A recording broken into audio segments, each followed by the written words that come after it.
Today we're going to introduce a last construction about the circle, which is how to construct a square inscribed in the circle. Very first thing, let's review quickly about the word inscribed.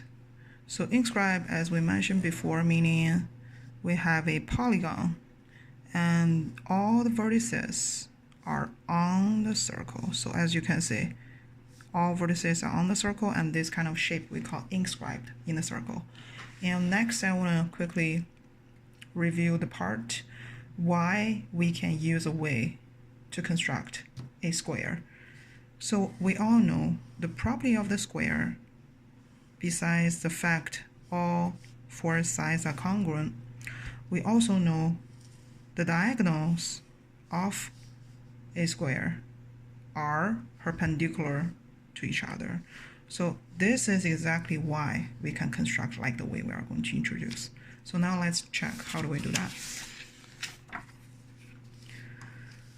So construct a square, inscribe the circle. We start using the diameter first. Like we mentioned before, it really doesn't matter how do we construct this diameter. It really doesn't matter the position. So let's just go like this way.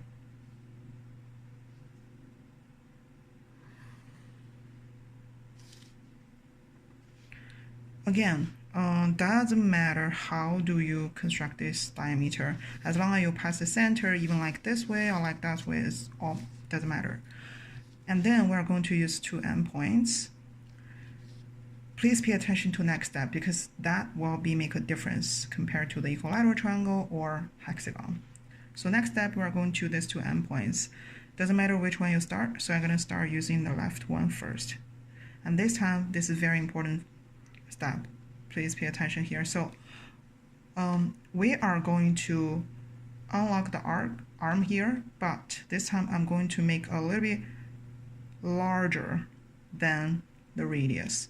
Doesn't matter how far. You want to go far like this, it's fine, but you have to make sure not like this position, not less than this. So I'm going to move a little bit further, just a little bit. So I locked it, and then I'm going to draw a arc like this. So this time it's going to be a pretty big part of this. I'm going to keep this distance, not changing this, and then I move the center of the compass to the other endpoint, hold it, keep like this way.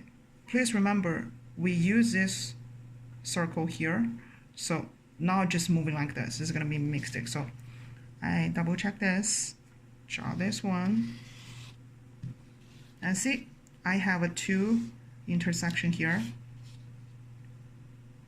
So I connect them and go through this.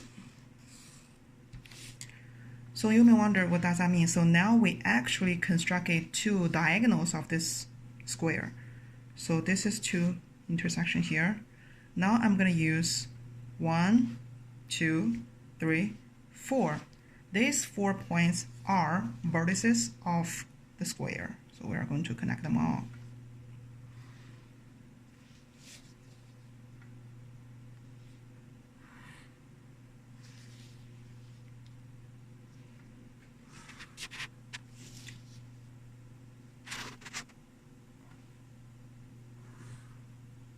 And you can see we actually construct the diagonals of this square, and this is our square finished.